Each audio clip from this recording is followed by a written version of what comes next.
لله رب العالمين والصلاة والسلام على سيد المرسلين وعلى آله وصحبه أجمعين أما بعد فأعوذ بالله من الشيطان الرجيم بسم الله الرحمن الرحيم إن الله لا يغير ما بقوم حتى يغيروا ما بأنفسهم. سامعین حضرات، یہ نکاح کی تقریب ہے اور بہت مبارک تقریب ہے. اللہ کے نبی صلی اللہ علیہ وسلم ان تقریبوں کے موقع سے اللہ اور اللہ کے رسول کی باتیں کچھ نہ کچھ بیان فرمایا کرتے تھے.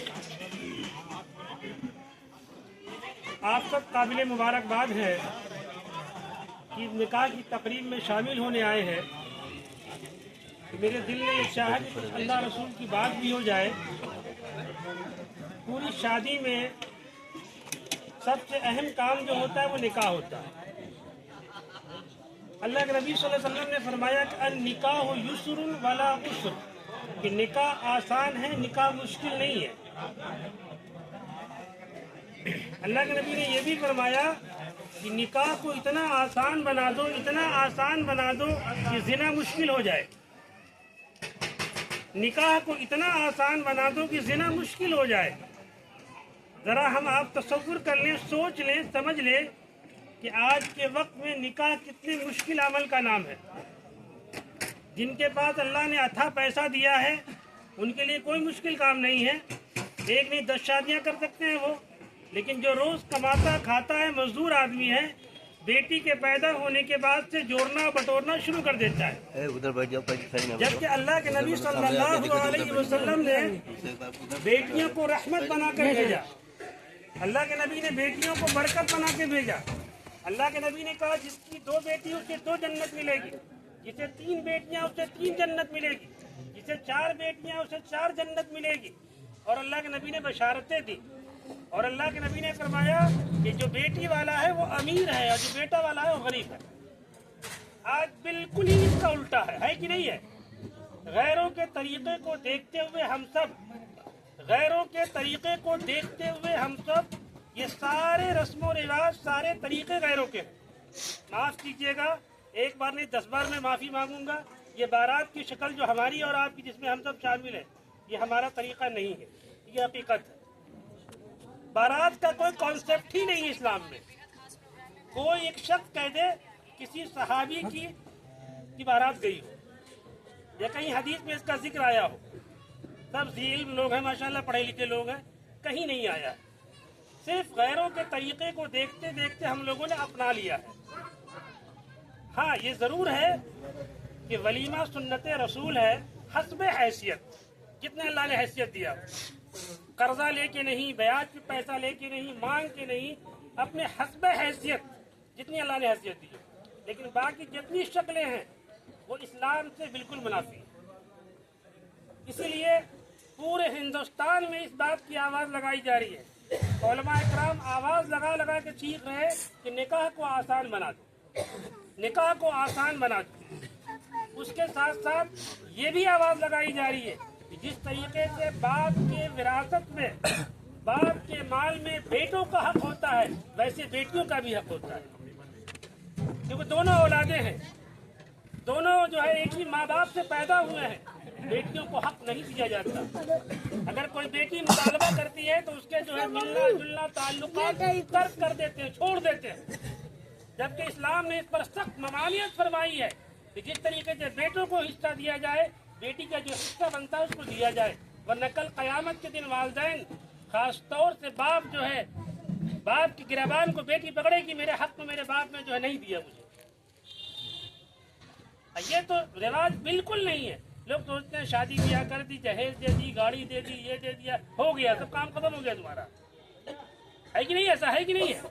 اس لیے نیت رکھیں اس بات کی کہ اللہ نے جو بھی دیا ہے، جو کچھ بھی اللہ نے دیا ہے، جس طرح ہم بیٹوں کو دیں گے انشاءاللہ ہم بیٹیوں کو بھی دیں گے انشاءاللہ. اسی کے ساتھ ساتھ اللہ نے قرآن پاک میں جن 3 آیتوں سے نکاح کے وقت قاضی حضرات پڑھتے ہیں، ان تینوں آیتوں میں اللہ نے جن باتوں طرف اشارہ فرمایا ہے کہ نکاح تو کرنے جا رہے ہو لیکن اللہ سے ڈرتے رہنا، حقوق کی پامالی نہ کرنا، नाइंसाफी का मामला ना करना, बीवी के ऊपर ज्यादती ना करना, ज्यादती करने के लिए बहाना ना ढूंढना, बल्कि वो बहुत नाकिसुल अक्ल है, अनकम्प्लीट नॉलेज है, जगह जगह पर गलतियां भी करेंगी, जानबूझ के भी करेंगी, कसदन भी करेंगी, उनको माफ करना, दरगुजर करना, अफू दरगुजर का मामला करना, तुम्हारे गुनाहों को अल्लाह माफ करेगा। ये हकीकत है, कोई इससे इनकार नहीं कर सकता कि बीवियां कभी कभी जानबूझकर भी गलतियां करती हैं, जलाने के भी लिए करती है, ठीक है, नजरअंदाज किया। अगर हम बीवी की एक एक गलती को पकड़ने लगेंगे तो हमारे बच्चों का मुस्तकबिल खराब हो जाएगा, हमारी बेटियों का मुस्तकबिल खराब हो जाएगा। इसलिए हदीस में अल्लाह के नबी ने फरमाया कि ऐसे घर में निकाह का पैगाम भेजो, ऐसे घर में निकाह का पैगाम भेजो जहाँ दीन का माहौल हो, जहाँ कुरान और सुन्नत का माहौल हो, जहाँ की माएँ जो है अल्लाह वाली हों। आप सारे जितने बुजुर्गान दीन दुनिया में गुजरे हैं और हैं, उनकी आप जिंदगी को पढ़िए तो उनको अल्लाह वाला बनाने में किसी का रोल रहा है तो माओं का रहा है, वो माओं का रहा है, वो माओं की कुर्बानियां रही हैं, वो माओं की मेहनतें रही हैं। ख्वाजा मुइनुद्दीन चिश्ती अजमेरी रहमतुल्लाह अलैह जब कलकत्ते गए, उनके हाथ पर 7 लाख हिंदुओं ने इस्लाम कबूल किया, 7 लाख। घर जब वापस आए बहुत खुश थे, बहुत खुश थे। वालिदा ने पूछा, बेटा किस बात से खुश हो, कौन सा मुजदा मिल गई, कौन सी खुशखबरी मिल गई?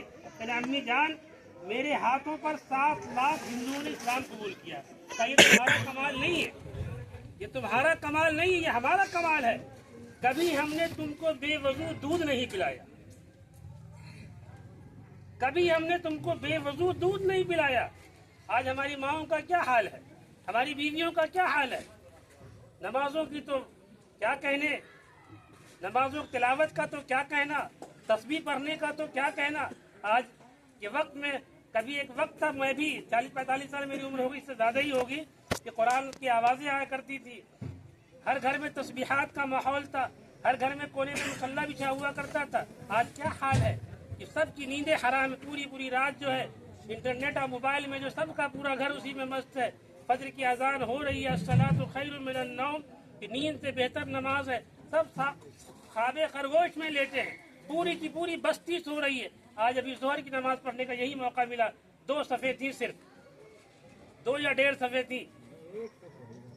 ये है हमारे मुस्लिम मोहल्लों का हाल। क्या अल्लाह नाराज हमसे नहीं होगा? क्या अल्लाह की नाराजगी नहीं मिलेगी हमको? क्या हमारे रोजी में बरकत हो सकती है? हम बहुत कमा लेंगे तब भी बेबरकती रहेगी, हम बहुत कमा लेंगे तब भी जिंदगी में सुकून नहीं होगा, जिंदगी के अंदर आफियत नहीं होगी। मेरे दोस्तों, अजीज साथियों, लिखने वालों ने लिखा है कि अगर मुसलमान फजर की नमाज में अगर जाग जाए और नमाज पढ़ने लगे मस्जिदों में, तो गैर कौम वाले कहेंगे मुसलमान अब जाग गए, अब ये जाग गए, बेदार हो गए। आज गैर बिरादरान वतन के लोग सुबह 4 बजे मॉर्निंग वॉक करते हैं, लोग वर्जिश करते हैं, टहलते हैं, हम सब सो रहे होते हैं। नौजवानों का तो और बुरा हाल है, नौजवानों का तो और बुरा हाल है। इसलिए मेरे दोस्तों, अजीज साथियों, इस निकाह के निस्बत से एक पैगाम है कि आप हजरात ये कोशिश कीजिए, दुआ कीजिए अल्लाह से कि इंशाल्लाह नमाजों की तो पाबंदी करेंगे, इंशाल्लाह करेंगे। बोलिए रे भाई, नमाजों की पाबंदी से रिस्क की तंगी खत्म हो जाएगी। जिस रोजी के लिए हम भटकते हैं दर दर, उस रोजी की तंगी को अल्लाह खत्म कर देगा। हमारे घर से बेबरकती खत्म हो जाएगी, हमारे घरों में मोहब्बत प्यार पैदा हो जाएगा, हमारे घरों में फरिश्तों का आना जाना शुरू हो जाएगा, हमारी औलादें नेक हो जाएंगी, हमारी औलादें फर्मा बरदार हो जाएंगी। आज के वक्त में हर शख्स इस बात में रोता है कि मेरा बेटा मेरी बात नहीं मानता, मेरी बेटी मेरी बात नहीं मानती। क्यों मानेगी वो? आप तो खुद अल्लाह के नाफरमान हो, आप तो खुद अल्लाह की नाफरमानी करने वाले हो, अल्लाह के हुक्मों को तोड़ते हो, तो औलादें आपके हुक्मों को नहीं तोड़ेगी। हमेशा खरबूजा रंग देख के रंग पकड़ता है। आपकी औलादें, हमारी औलादें सब हमको देखेंगे, हम आइडियल हैं, हम नमूना है। मेरी अगर आपने बेटे से कह दी बेटा नमाज पढ़ने जाओ, अब्बा जान आप खुद तो जाते नहीं, हमसे कहते हैं। अब्बू आप तो खुद पढ़ते नहीं, हमसे कह रहे हैं आप। अल्लाह के नबी सल्लल्लाहु अलैहि वसल्लम ने फरमाया कि जब बच्चा 7 साल का हो जाए तो उसे नमाज के लिए कहो, जब वो 10 साल का हो जाए तो अगर नमाज पढ़ने ना जाए तो उसको हल्की मार मार के नमाज पढ़वाओ, हल्की मार मार के। यहाँ तो पूरी 50 साल 40 साल 45 साल उम्र गुजर गई, कोई फिक्र ही नहीं है। बस जिंदगी खाने और कमाने का नाम है, बस कमा लिया, अच्छा घर बना लिया। जिन जन्नत की हूरों से हमारी शादियां होनी है इंशाअल्लाह, उनके लिए क्या तैयारी है मेरे पास? کیا تیاریاں ہیں؟ زندگی تو ختم ہونے والی چیز ہے، کبھی خوشی کبھی غم یہ لگا رہے گا زندگی کے اندر. سب سے بڑا سکون یہ ہے کہ اللہ دلوں کو سکون عطا فرما دے، دلوں میں عافیت نصیب فرما دے، سب کچھ انشاءاللہ مل جائے گا. اللہ سے دعا کرتے ہیں اللہ پاک ہمیں اور آپ کو کہنے سننے سے زیادہ عمل کرنے کی توفیق نصیب فرما دے. وبا علیہ البلاغ. ہو گیا تیاری؟